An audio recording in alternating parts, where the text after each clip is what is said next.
Hello, everybody. My name is Jackson Black. Welcome to another invigorating and refreshing episode of the Jackson Black Show with my guest tonight, Will Kennedy. What? Always a good intro. How you doing, buddy? Always fun. Oh, I feel like I was like getting fancy by hooking up the laptop. I'm like, I'm gonna go laptop this time, you know? And I don't know if that's like, is that too much light? Let's see. It's never enough. There we go. No, there's never enough light. I like to have all the light on me. That's also Jamile in my head at all. Like, make sure you have good lighting, and my light up there is behind me. So I'm like, I gotta get a light in front of me so I don't look like an idiot. Yeah, I had to get a background and everything because I just look like a jabroni, so had to fix that. I picked the one with all my anime. Oh, wrong shoulder. God, all my anime statues, and like, I'll do that one. That one works. So, how's it been going, brother? It's been a while. It's good. Yeah. Let's see. I was out there in Tennessee. Let's see, July. I think I saw you guys like 3 days before I left. Yeah, it was like right after. Yeah, I was like, hey, you want to come to this show? And you're like, no, I'm gonna be out of town. Yeah, like we did the Wrestle Talk. The show shall not be named. Yeah, we did that. Oh, is that it? Yeah, it shall not be named. We did that show, and then it was like, oh, hey, let's go to 127. I'm like, yeah, and then I got the death like the next day. I was just rolling over dying, and then I ended up like as soon as I was healthy enough, I had to get back home, and I'm like, oh, fun. So super fun. So like I'm gonna just do this like a brand new interview because I'm pretty sure nobody. Whatever, we'll just skip all that nonsense. So freshness. Mr. Will Kennedy, what got you into your love of professional wrestling, my friend? I grew up a wrestling fan, and then I fell off. When the Attitude Era died, so did I. And the weirdest thing ever got me back into wrestling, and that was Roman Reigns not getting over with the crowd as a face. It started showing up in my Google News feed, and I got more enthralled in the story behind the story. And then little things started popping up because I was reading those and Google and its algorithm. It goes, oh, hey, Bullet Club. I'm like, what's a Bullet Club? And then, yeah, BTE got me all the way back in. Marty Scurll, a mutual love there. The man, the myth, the villain. And that kind of got me back in. I went to the Royal Rumble in 2019. I said, yep, I'm just going to do this. And I went all in on it. Okay. So speaking of Marty Scurll, I don't remember whose post it was. Somebody tagged me on Facebook or something like that, and this guy put in the comments, that guy looks like if Wardlow had sex with Marty Scurll. Like, that's fair. I was like, I dig it. I'm not anywhere near that size, but I dig it. I think we're both relatively the same size as Marty Scurll. I think we're right there. I love me some Marty.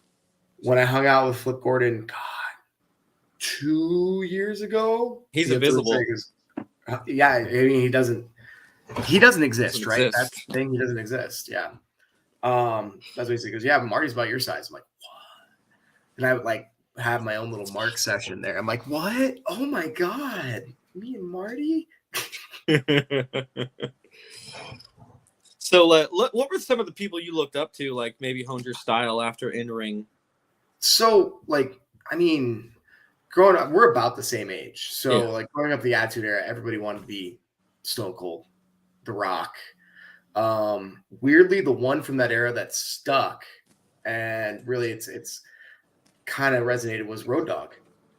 Road Dogg was the guy that, like, the mic skills, the talking, I built myself a little bit off of that. And then getting back in, it was Jericho, it was Scurll, it was, and now Goldust, Dustin Reynolds, The Natural.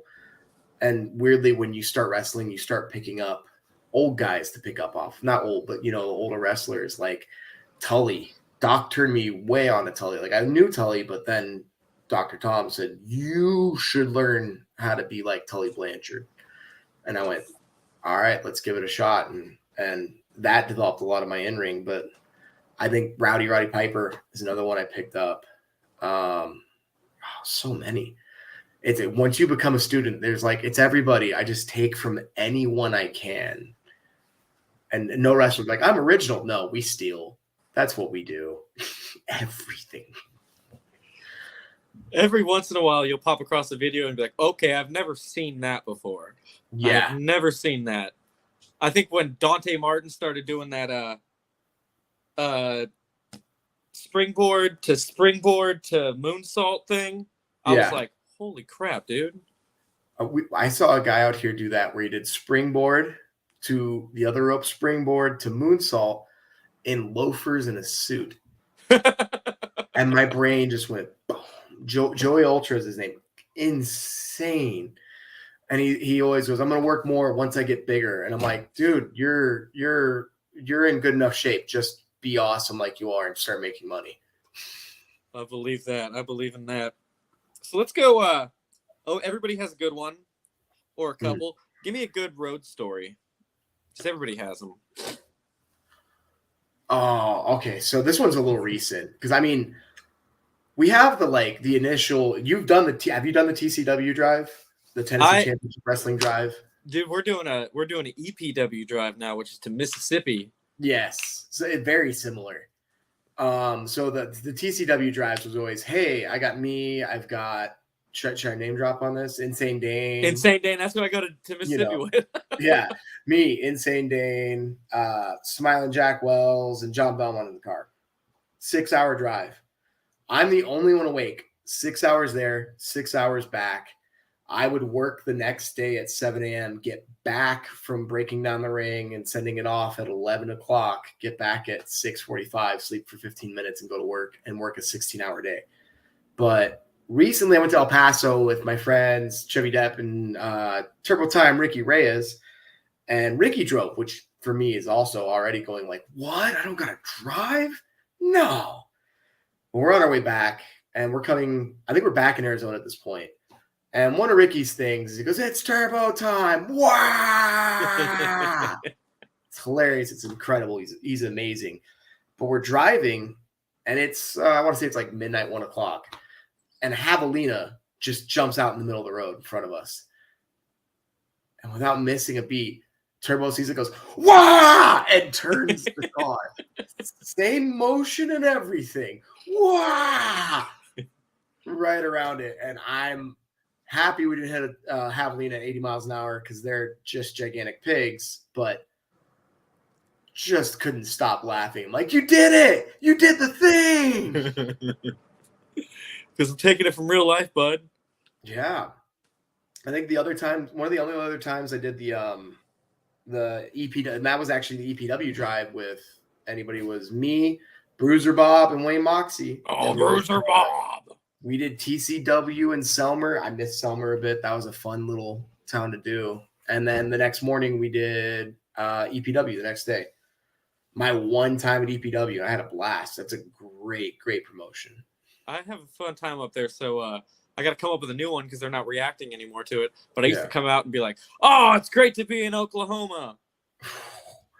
I think, how do you insult Mississippi properly? That's how I did it. And then they were like, this is Mississippi. And I was like, what's the difference? They're both dumps. Boom, boom, boom. Ooh, you can go with Missouri. Right? I got to think of some new stuff for there. Oh. So what would be your advice to somebody like looking to get in the game? Go to a school. Go see Doc. But go to a school. Go to a credible school. I don't know if you did it, but the first school I went to was that Undertaker story of they knocked my whole desk over. The Undertaker story of I paid somebody. My training wasn't all the way there.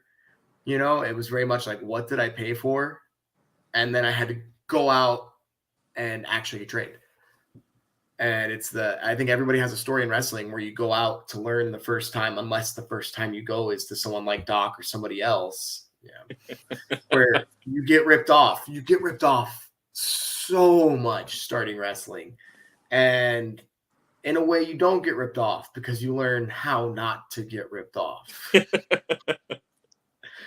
But we got told a whole I'm not going to say the name of the school or anything like that because I'm not into bad mouthing, but we got told, you're going to get trained by Chris Masters, Flip Gordon, Remy Marcel, Jody Christopherson, James Ellsworth. And we saw these guys twice. I got the beauty of my first interaction with this company was driving Chris Masters from a show to his hotel and getting to talk to him and pick his brain for a bit. Jody Warpig was the first training seminar I ever went to, and that man's incredible and smart, and so much love to him. Flip Gordon would come out and give us everything he knew. We thought he was just blowing us up, but he gave us what you know as the 5-5-5 drill. And we thought, oh, he's just trying to kill us. He's trying to kill us. And then when we went to Tennessee and we go, nope, that's the real drill. You're supposed to die. Yes, you are. Yes, you are. Oh, the 5-5-5. The 5-5-5s. The best ring cardio drill you can ever do. God. Yeah, don't miss those. Don't miss those. I do them sometimes out here when we're training just to be like, oh, I gotta keep doing it. It's ring cardio. I always get in the ring and then we just end up like beating up some random guy in the ring. Don't you love being a heel? Yes. It is the best. I won my first title, and within that company, I wrestled a total of 18 minutes over a month or over 4 shows before I won it. 18 minutes total before I won the title. And I won the title in 18 seconds, I think, or like 30 seconds. Because I had a contract. I had a contract for a title shot at any moment. And so I used it. I don't know how tired they were, but work smarter, not harder. That's on them. That's on them. Oh, that's great. So let's go first match. Like, how are you feeling before you hit that curtain? And then maybe like how you felt after. Oh, it's the moment after surreal. And the moment when you hit like going into it, you're thinking, don't mess up. Don't forget a spot. Don't forget to sell. Don't forget to work the crowd. Don't forget this. Don't forget that. And that all goes out the window anyway. But once you go through the curtain, if you have a real crowd, which isn't everybody's thing, sometimes there's 5 people, but I was lucky enough to have I think about 100 people in the crowd for my first show, and there's a reaction. For me, that was the moment I said, I made the right decision. This is my life. Like, I love doing this. There's nothing like going through the curtain, whether you're getting booed or cheered, the moment of knowing that and maybe egotistical say, all eyes are on me right now. This is my moment and I get to do what I want with it. And coming back after, I don't want to say high, but yeah, you're high on everything. You're like the whole world. To this day, I can't go to sleep after a wrestling match until like 4 a.m. Right? Because it doesn't matter how bad or good your match is. No matter what happens, there's just that like adrenaline in your blood. Oh yeah, I feel the same way. Like there will always be riding in the car and the dudes in the back, and I'm up there going like, so like I was watching this match from like '96, right? And like, dude, shut up. And I was like, so okay, '98. I was watching like Starcast or something, right? Like, and they're like, shut the fuck up. The dude in the back is Insane Dane. The dude in the front driving is Insane Dane, and he's just like, oh, that's scary. You have to do this one. Wake up. I always go, you good, buddy? Mm-hmm. You good? Are you feeling okay, pal? I was like, I can drive. Like, I'm fired up, baby. Yeah. Me and I think I always made myself drive with him. I think I let him drive. I don't remember what show we did. He was driving. I'm like, all right, cool. And he's never been a bad driver, but it's one of those things where I got so used to me driving everywhere. That's just how my life was. I'm like, I'll drive. It's fine. Right? Oh, those drives. I mean, I find them fun. I just listen to podcasts and I'll get in my own zone. Yeah. Just be. So, are you a podcast guy? Yes. So, what's your like road podcast that you would listen to? It's the same and it's a different podcast now, but it was the William Regal. I could listen to the William Regal podcast on repeat, and now it's the Dax Hardwood, and same thing. I will listen to the FTR podcast, and I will listen to Regal. A lot of that AEW podcast network, even though they won't call it that. But yeah, I listened to Road Dogg for a while, and then like whatever I can get my hands on. Talk is Jericho is always great. I tend to do more of the wrestlers than the bands because I'm like, no, I need to learn. I agree. So, so you enjoy being a heel. So let's do, what's been your craziest fan reaction to you being a heel? Okay, so we got to do a private show here in Tucson for the Tucson National Guard base. They paid a promoter to come out, a guy named Prophet, who runs pretty much everything out here in some way, shape, or form. He makes all of our rings, everything like that. But it was Rockstar Wrestling Alliance. We come out to do a private show for Christmas this last year for the National Guard base. And I'm like, I don't know what to expect. 300 screaming guardsmen all standing up, and they're Air National Guard. So they're the Air Force National Guard. And I get to start the show. I come out and I use Industry Baby by Lil Nas X. So I pick, obnoxious TikTok song, piss everybody off, steal the microphone, and I say, because I book myself out of Knoxville, Tennessee out here because it's easier. Out there, I book myself out of Tucson, Arizona. Yeah. And I say, you made me drive 28 hours to come out here for a bunch of pencil pushers. Wait. No, these are the backups for when the pencil pushers get carpal tunnel. They screamed. We do a line out of the ring to start the match, and we have like paper thin ropes as our guard.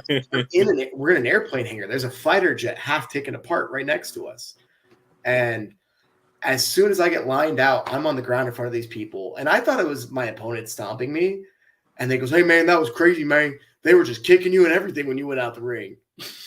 I'm like, I didn't even know. I got booed the entire way out. When you get a huge crowd, it's a totally different, and a live crowd, and not like a live crowd, but one that's participating in everything you do, every little thing you do, and they're feeding into it. That's one of the things when you work a small crowd and then you work that crowd, you're like, I don't want 8 people again. I want 800. I fully agree. I did one, I think it was like last month in Rockwood, Tennessee, which is a trash town, as everybody knows my opinion on Rockwood. No one wants to drive to it. They want to drive through it. Anyways, so I'm wrestling this guy super over there, and I'm like, all right. So we go outside, and I was like, see what I can do. So he goes to post me. I reverse post him, and I lift my hands up like this, like the Adam Polish. And I was like, every one of you is a stupid idiot. Even that kid. Yeah. And, bro, I'm talking about eruption of middle fingers and 8-year-olds cussing at me. Yep. It's the greatest thing ever. It is like the greatest feeling in the world, like even getting booed. And some guys don't get that. But like the guys who are heels and love being heels, oh, I'll take your boos way more than your cheers. It's not hard. Because the way I look at it, I'm doing it to get you the cheers. So like the whole match is me. Like, no matter what, like yes, you do your things, but the whole match is me putting the pain on you so you can get them to cheer you and boo me. Yeah. So like back to the heel leads the match and all that stuff. Oh yeah, and then like the beauty of Rockwood is next time you can tell them too. You can say, I don't need to listen to you. You guys have more DUIs than you have teeth. I like to use the look at the whole front row has one tooth. The only reason your people keep you around is to open cans of soup. I think I made that line off of your line. Like I made the line of you have more DUIs than you have teeth. It was off of your one. Great. And what was the other one? I said, look at you, 2 brain cell people rubbing vigorously, aren't they? Yep. And I was like, some of you won't get that till drive back. And they're like, The worst part is that they're probably still reacting, not getting it. What does that mean? I don't understand. I need my smart cousin, the one that doesn't live here. You got 3 guys over there trying to figure out how to rub brain cells together. You can see them going like this. So of all the matches you've had, who's been your toughest opponent that you've ever been in the ring with? Ooh. Let me think. That's a good one. I hate to put him over, Insane Dane. It's one of those things where we're friends, we're frenemies, I love the man. Every match we had for a while, we had some of the roughest matches, even in training, because we trained together. Just rough. Then the last match we did for TCW, and that match was just like, it felt like Okada and Omega in the Tokyo Dome, where we can't stop hating each other, hitting each other. Nothing is soft. We came out of that. I think we did a show in Nashville, drove down to Jackson and did the show there, put on that second match, and we walked out of it like just bodies sore. Oh, tomorrow's definitely gonna suck. Like, yeah. Oh. And especially, he's a monster. He's too big for his own good, and now he's getting strong. Why? He's trying. I give him his props. He's cut some weight. I was like, hey, Dane, but then you got to get these, baby. You got when you flex on him, and he's like, "Oh, well, they're coming. It's not Doc's 20-inch pythons. Got my 20-inch pythons, brother." Yeah. Sorry, I keep drinking a lot because I've blown out my voice yelling at shows every weekend. So I'm like, I gotta keep the voice, the throat wet, so I don't get that raspy wrestler voice going. Oh, dude! After every show, after every match, I'm like, yeah. So I'm gonna get out of here, guys. Have a good one. So, what would you say has been the biggest match of your career that you've ever had? Oh, okay. So I set my goals last year of, I wanted to, when I came back to Arizona, I wanted to main event Rockstar Wrestling Alliance here in Tucson, because that was our biggest promotion. Not main event. I wanted to do a match there in the biggest theater we have in town, because they run it all the time. I ended up main eventing that in a tag match with the Fat and the Furious, Turbo Time, Ricky Reyes, and Chubby Depp. And it was me and my partner, Alex Mulford, and we're in the foundation. I didn't know I was main eventing until I got there that day. I didn't know. I just knew we were filling in a spot, and we were going to wrestle, and we ended up tagging. And we did the main event, went 25 minutes, just absolutely the biggest, greatest match I think I've had in a while. And it was so fun and so crazy. I'm actually going to the next RWA show this Saturday, February 4th, up in Phoenix at the Van Buren. And I will see them again. I'm not wrestling them, but I'll see them. Right. I got Cabana Man Dan Saturday. I saw that. I like when you sent me the link to look at it, I'm like, ooh. That's what I said. I said, ooh. Okay. This is probably biggest match so far, I would think. I feel like PWI forgets us out here on the West Coast right now. PWI isn't even glancing over here unless your name's McQueen, Kazana, or Mason. Yeah. I'm actually surprised, and maybe a little bit biased. I'm surprised not to see Wayne Moxley on that list. Oh, I forgot that Wayne Moxley, incredible worker. Did he make it or no? I don't know. He would have posted that by now. Oh, yeah. I would have. Fellow heel Wayne Moxley. Shout out to Wayne Moxley. He had a post out the other day, and he said, you could make a whole Royal Rumble after people that have said, oh, dreams are going to turn into a nightmare. Right? You're like, oh, I wish I had that. Oh, I love it. I had to do a whole rebrand too. Mine just wasn't catching on. So what would you say of all the wrestlers that you've been in the ring with, who was like probably your most skilled opponent that probably taught you the most? Oh man, that's tough. Have you wrestled out here yet? I know you're from California in some shape or form, right? Yeah. But you trained and did everything out there, right? Yeah. So out here, it is a totally different world.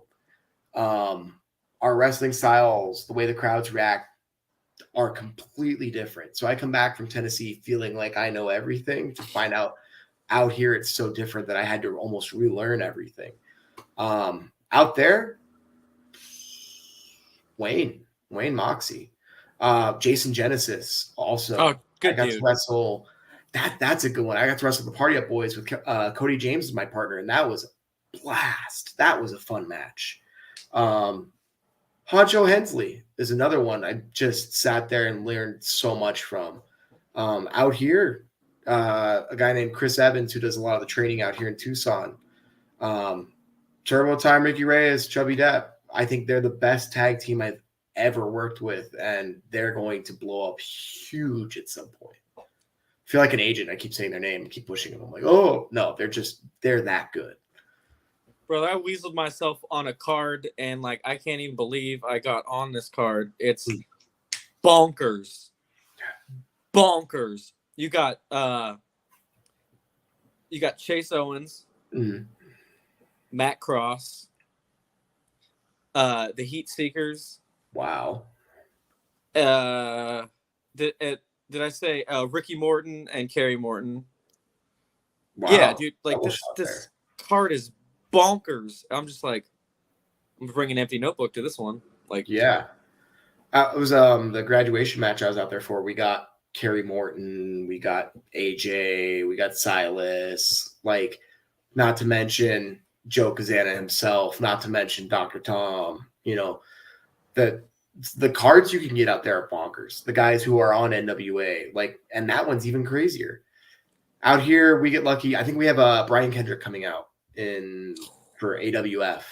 We get Kendrick, and I work the card with as the announcer, but I still work the card with Alexander Hammerstone, MLW heavyweight champion. What a monster he is! Jesus Christ! And the nicest guy. You ask him workout tips, he'll talk your ear off for hours. I still have yet to come across, like I say this every time, I've yet to come across that prick yet. Like, still, everybody's been super motivational, super encouraging. Yeah. Like, and something, you know, like, that's cool. I love that. Like, my thing is, I'll ask people how the match was, and they're like, oh, it was good. And I was like, I want to know what was bad. Like, tell me what was bad. I need to know what the trash spot was. I think that's what I learned from Doc, is that not everybody, but Doc's always working you all the freaking time. So when he tells you it's good, he's waiting for you to say, what was bad? Tell me what sucked. Tell me what I can do better. Because if you don't ask, he'll leave it at that, and then he doesn't have to tell you anything. And I think there's a lot of workers like that where they'll tell you, oh, it's good. And they're waiting to see if you ask for more. I never want to know what's good. I'm like, who else? What's his name? Angry chef dude. Gordon Ramsay. Gordon Ramsay says, his same philosophy. He doesn't give a crap about anything good you have to say. Like, at all. He goes, I can get people blowing smoke up my ass all over the place. I want to know what the bad is. Yeah. And that's the best part. Like, I've every match I have, I always ask, so what was trash about this match? Yep. Like, because I don't want smoke, and you're not going to get better. Yeah. And you're definitely not going to get better if you're not wrestling better people. What I like to do is I'll ask vets what was bad, what was awful, what didn't work. And then I'll find non-wrestling fans that were in the crowd, or like friends of a friend or someone's wife. I'll say, what was cool? So I know what to keep. Right. So I could say, oh, they really liked when I did the drop kick, so I'm going to keep that. But it's always a trick to find, like, because if you ask a worker what was good, we have a totally different view of things. So you want to ask a fan what was good, and you want to ask a worker what was bad. Right. 100% agree with that. Oh, I just lost my question. Anyways, I'll go to a different one. Okay, so what are you looking forward to upcoming? What's like the upcoming date you got that you're like really looking forward to? Oh, I am going to go to Venue Wrestling Entertainment. I'm actually going twice this month. Once to kind of go meet the guys, and then I'll be on the show. Let's see, so the 11th is next week. That's when I drive out to California. That's out in California, Imperial, California. And then I go again on the 25th. And that's when I'll actually probably wrestle. I might wrestle. You know how it is. You show up at a show, you could go on. But it's a good, depending on where you're at. Yeah. There's a good like 45% chance they'll probably use you. Yeah. Like, and with the first one, I'm kind of just going to meet and say hi, because the 25th I will be there. And it's like, well, if we're going out, I might as well go and say hi, meet the promoter and all that. And if I get on that show, I get on that show. If I don't, I'll be on the 25th. It's cool. And that's my first California booking. Hell yeah. I need to go out there, do it at my, because there's like some promotion that runs like, I think 5 minutes from where I lived. Yeah. I was like, oh, that's talk about hometown. That's a hometown. And if you want to do Tucson, If you want to do Tucson, I'm awful ragging on my own city's wrestling. If you want to do Tucson, I got the extra room. For sure. What was I also thinking of? Okay, so wrestling styles. Yeah, I know what you're talking about. My style of wrestling is not. It's not the style of wrestling that is done out here. Like, yeah, I'm not a flippy guy. Mm-hmm. I like to like torture your joints and manipulate like your joints and mess with your bones and see if I can get them to creaking and cracking. And like people are like, oh, but they're not. I feel like they don't fully get it. I feel like if I went to like to work in like the UK somewhere, they'd be like, fucking A. Yeah, that's our wrestling. And it's kind of trippy because the South, you either got to be, and I don't mean to like lump anybody into it, somebody like Silas Mason, who's an old school, solid, big beat 'em up wrestler, or you've got to hit that Young Bucks, AEW kind of more high athleticism. So when you go to somebody who's a technical worker, someone who works the joints out there, they're kind of like, oh, that's different. Okay. And yeah, they're like, I don't know to cheer. Yeah, like, and out here it's a lot of lucha because we're so close to Mexico. So there's a lot of lucha. And if you're not lucha, you're kind of a big dude. And there's not a lot of technical wrestlers left out here. Yeah. And the weird thing changing for me from out there to here was out there, the critique I got was stay on top of them. Stay on top of them. Don't give them time to breathe. And out here it's give them time to breathe. Give them time to sell. Play your character while they work the crowd and they're selling and you work the crowd as a heel. And it's different worlds entirely with the crowds. Definitely is. Oof. It is. The different styles are, I got to figure out how to gauge that for where I'm at. Because some places you go out here and it's just like they want to see a barn burner. They just want to see you guys punch each other in the face. And I was like, listen, I'm not Bart Gunn, okay? I'm not knocking out Dr. Death. Like, yeah, I can't do it. I'm not here to throw haymakers. That's not my thing. I'm here to catch them and break them. Yes, 100%. Oh, so I just can't. I'm so itchy. Oh, you're good. So, okay, so you've had some matches. Have you ever had like a weird foreign object come up in a match? Ooh, I'm trying to think if I've had anything weird. I tend to, because there's a lot of former deathmatch style wrestlers and wrestling types out here, and I'm like, no. I prefer to do a regular wrestling match, please. Let's see. I've got hit by a chair. I used a trophy to knock Smiling Jack Wells' teeth down the back of his throat the other day. That was pretty fun. We do have a show where they have a softcore championship, and I have not participated, but it is one of the most funny, entertaining things where instead of steel rods, they've got pool noodles. Instead of Legos, it's gummy bears. And it's something you go into knowing it's a joke, but if you can do that, it's funny as heck to watch. Oh, I want to do that. That seems like fun. It seems like so much fun. And then you have to think about your gimmick and go, was that something Jackson Black would do? I would come out like Sandman, but with a pool noodle. Right. And be like, a pool noodle and like a liquid cup. death sparkling water. Oh, no. I would go even further. I'd have one of those collapsible cups, so when I hit it, it just goes flat. Oh, yes. The collapsible boom. Oh, but I'm saving the planet. Oh, I would bring gold stars to the ring, and if they did something good, I'd like give them a gold star. Oh my God. My mind is just going crazy on it. That'd be super fun to do. And you know how expensive belts are. So this is the WWE Championship Fanny Pack is the softcore title. Everything about this is amazing. It sounds like the most fun thing in the world. And sometimes they go too far because we run it the first match of the show as like a fun thing, but then the cleanup can be hell. Oh, yeah. I would get confetti cannons and just like, pew! Oh man. The ring crew would hate me. They would absolutely hate me. So, like, let's go to what's your top 5 wrestlers? Currently or like all time or? All time. Ooh. And remember, I tell this to everybody, there's more than one company. Oh, yeah. Jericho.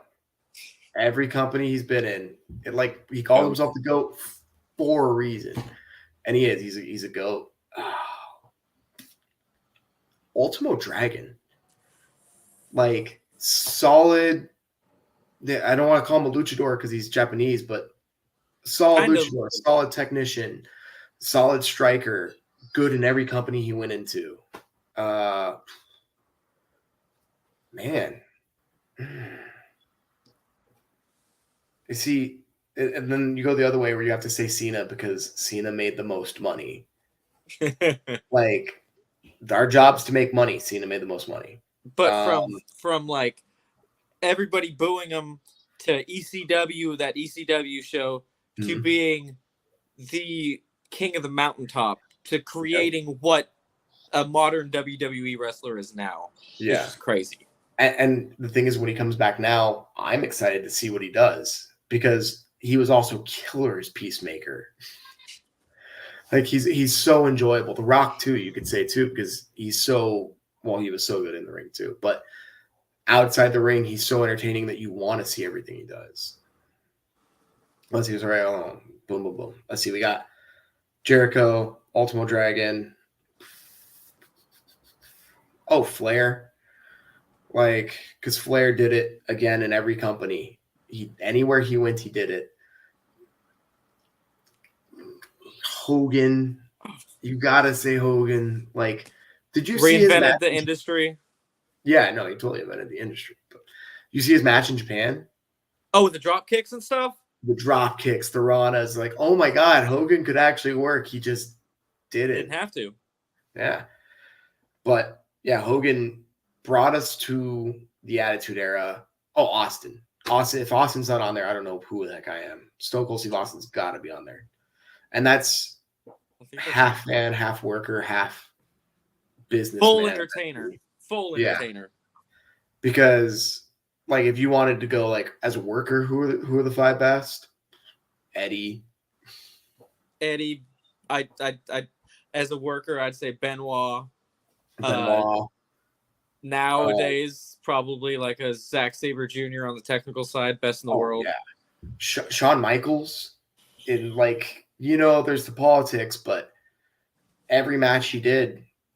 almost every match he did was incredible. Except for we don't talk about Saudi Arabia. Yeah, I'll forever remember the "I love you" to Ric Flair when he super kicked him, like, ingrained. Mm-hmm. Undertaker and Michaels is great. Michaels and Austin. Michaels, even the Montreal Screwjob was like, it told a story as bad as it was. There was a story that was told out of it. Shoot, work, whatever it was. That's how good. That's how good professional wrestling can be. Is that you just never know. No. I was like, oh God, I hot button. Like, I love Punk's work.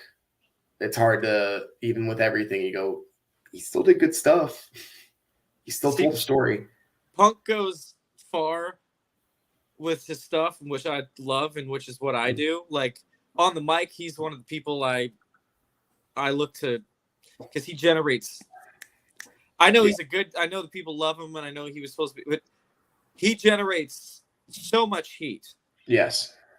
While still maintaining some semblance of a babyface, which fucking doesn't make any sense to me at all. He'll always be he gets the Bret Hart thing of, like, how Bret Hart was always a face in Canada. Punk is always a face in Chicago. He could kill everyone in Chicago's mother and they would still cheer him no matter what. When he did the tell me when I'm telling lies, that promo, holy shit. Scorched earth from CM Punk. He went after John Moxley so hard. Yeah. He goes, "You're the third best guy in your group." Oh, I forgot about that line. Like, that's just, it's mean. It's right, but it's mean. And he goes, and that's in 2 companies. And I was like, oh. Oh, yeah, because the Blackpool Combat Club. Oh, God, Regal's a sneaky one to say. Like, oh, Regal forever. Steven Regal, the man's, any Regal. Mm-hmm. I'm into. Any version. Could I say he's a GOAT? No, but he's very underrated. Could I say that you could say that he probably had a part in creating a lot of those? Yes. And that's a lot of, who was the other one I said was a GOAT? My friend asked me this, and he goes, "Who's the least talked about but could be a GOAT?" And I always said Owen Hart. Owen Hart is someone who was so good, took everything he did and made money out of it. The Blue Blazer was like I don't know if it was a punishment or not, but that wasn't something that should have worked, and he made it work. It's enough. It's enough. Enough is enough. I'm not a nugget. Like, he found a way to make it work no matter what direction he was in. And he was good in the ring. Oh yeah, I used the lock up other side headlock, switch around headlock to the hammer lock. I call it the Owen Hart. That's what I remember it as. Mm-hmm. Crazy talented fella. There's so many good guys out there. Jesus Christ. And thinking about it now, there's like, I don't know. I remember watching the documentary back in the day, and it was like something like 1,500 active independent wrestlers on the. Fuck, I bet there's like 20,000 of us now. 30,000. There's a lot of us. I think just going through Pro Wrestling Tees today, just like I was like, oh, I'm gonna see if I can find it without the link. I ended up going to the link, but I was like, oh, let's see if I can find it without the link, because there's so many people just on Pro Wrestling Tees. I don't even use Pro Wrestling Tees. I use Store Frontier, but like, there's that many people on there that it's like, it's a lot, and that's including the AEW roster and not including 60 to 70% of the WWE roster. Yeah, there's just so much out there. I mean, but it always gives you places to work, and there's like a contradictory opinion of people. Like, I don't know how you feel about it, so I'm gonna get your opinion on it. People are like, don't take that show, or don't go work there. It'll be bad for your reputation. But then on the inverse of that, you hear, take every gig you can get, because it's always work. Yep. So what's your opinion on that, Mr. Kennedy?